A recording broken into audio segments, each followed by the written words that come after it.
Hey everybody, G-Bear. It is Sunday, August 20th, 2017. I just got finished up the propane or gas line. It runs down here and underground and over to the slab where my propane bottles will sit. And then it comes up to the top right there, and there's my shutoff and my connector at the top. Then that'll have 3/8 copper tube coiled up there so I could stretch it and go a little further if I have to. But mostly it'll be just connected to the first bottle on this side of this slab, and then the other bottle will sit here as a backup. When the first one empties, I just move it out, switch this one over, and take the empty in to be refilled. It's about 21 miles from here to refill propane, but I just found out there's one actually about 13 miles from here, and I don't know if they do the big bottles or not, but I'll have to stop in and check them out. It's at one of the local gas station truck stops. Anyway, I just wanted to get that part in, and I will continue this video later on when I do some more work inside. A continuation from outside this morning. I got some insulation done here. I got that insulated up behind the cabinet. When I pull that cabinet, I could reach behind the board and pull it the rest of the way up. But I've got to put a vent out that wall anyway for the microwave range hood. Anyway, I got the bottom 4 feet here insulated, and that goes out 92.5 inches to that stud just before the refrigerator, the one with writing on it. And that's where I'll bring my first piece of drywall to. And then after I get the cabinets into place, that'll give me more room in here to work. And I've got this wall insulated. I got my piece of plywood in to hang the wall heater on. I've got the propane lines all sticking through here. I got my power all powered up. I just use that to vacuum behind the cabinetry before I push it back into place. I'm going to be going outside now, working on drywall, and I will be back to you later. Alright, this is part 3, and I will edit all 3 of these together when I get into the motorhome. I'm going to be going to get some dinner here in a little while. As you can see, it's 7:30, been a long day. But I've got some insulation in. About 80% of the insulation is in. As you can see here, all the walls are insulated. I'm going to use 16-inch wide in the corners. No need cutting down the 24-inch wides. And I still have to do the ceiling, of course. Now, I got my heater here. This is just a paper towel. I tear them in half so I don't waste them. Anyway, down underneath here, let me get down, you can see a vent, and you can see light to the outside. I've got another vent cover on the outside, and that's got screen on it to keep even the smallest of the critters out.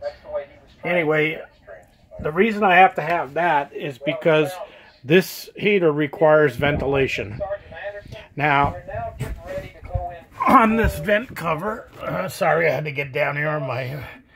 I can open it up all the way, or I can close it off, so I don't have to worry about cold air coming in when I'm not using the heater. I'm going to leave it open right now to let some air in. Since it's summertime and it's hot, it gives me that little extra airflow in here.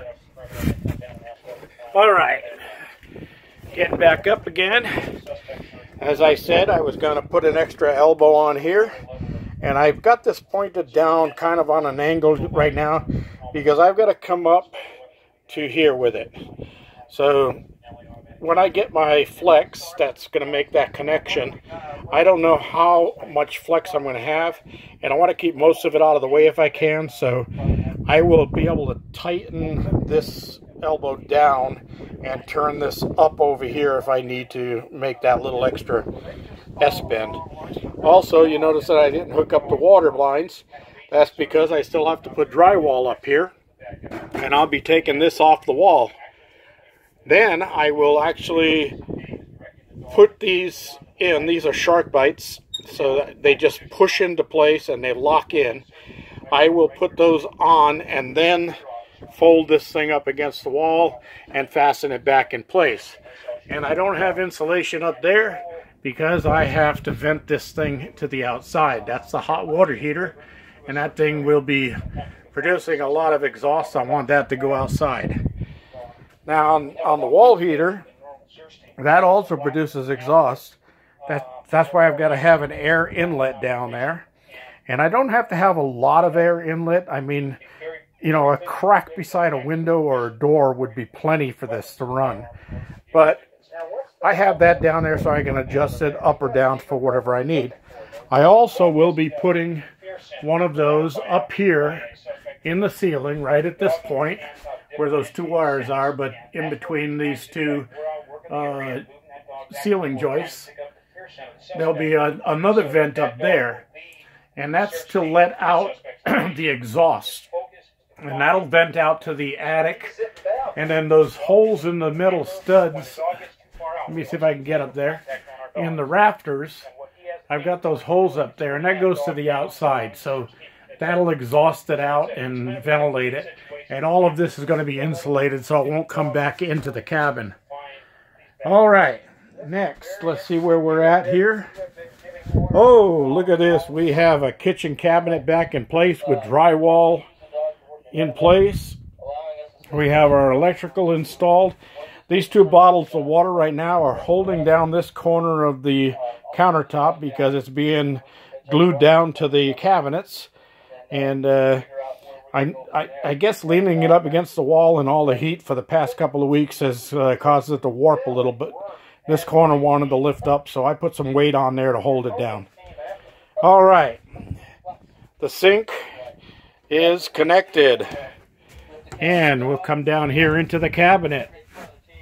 And the plumbing is connected. All I've got to do is get my water inlet connected on the outside. And I'm going to set a couple of small barrels temporarily. I've got to build a shed out there.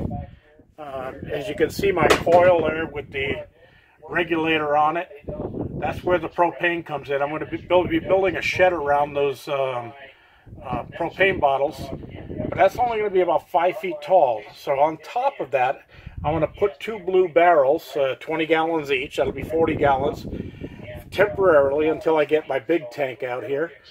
And I will be able to fill those up when I come out and provide water here to the cabin. All right. Next, the refrigerator is in place. I've got things cleaned up a little bit here, and you can see my gas valve sticking out there. That's going to be for the range, because the range sits right here. My big refrigerator will end up in this corner. All of this electrical is going to move out to the other side of that wall. I'm going to be building a 3x4 electric room out there that'll house all of this stuff. Although I may mount these on the wall inside so I can keep track of what's going on the charges. Everything else will be outside. Another thing I did was I had originally bonded the neutral bar to the can, and I don't think I wanted to do that. I added a ground bar down here, so I do have ground to all my circuits, so I don't need to bond the neutral bar. I would bond the neutral bar if I was going to be using the neutral bar also as a ground bar. But since I added my own ground bar in there, I don't need to bond the neutral. And because I'm running through this big inverter, I think that may be some of my problems that I was having. I'm going to try it without the bond for a little while, but I left the bonder sitting right in here in case I have to re-add it back. All right, I got my TV on. I'm sorry if you're hearing that in the background, but I'm watching my Huelhauser, and I like this show. This is California Gold, and he's with the LAPD right now talking about their canine units and the SPCA and all that. It's pretty interesting. Anyway, that pretty much does it for today. We'll close this one off, and I'll edit all of these together when I get inside. I've got all these extra lights on. This one that's lit up down here. This is actually tied in to the nighttime charge on my loads here, and that turns on automatically. It'll stay on all night and then turn off in the morning. And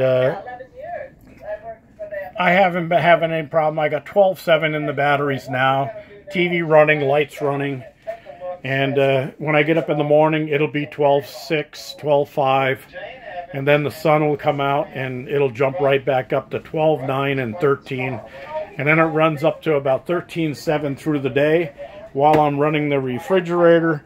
So everything's kosher. I do need a bigger battery bank, but this is my starter bank. This is only 4 batteries. This bank will turn to 8 batteries like my other one that I have down in Tustin, and I'll have a total of 16 batteries to start my bank, and then I'll add on to that as I go along. Anyway, that's it. I'm going to go get myself something to eat. G Bear signing off.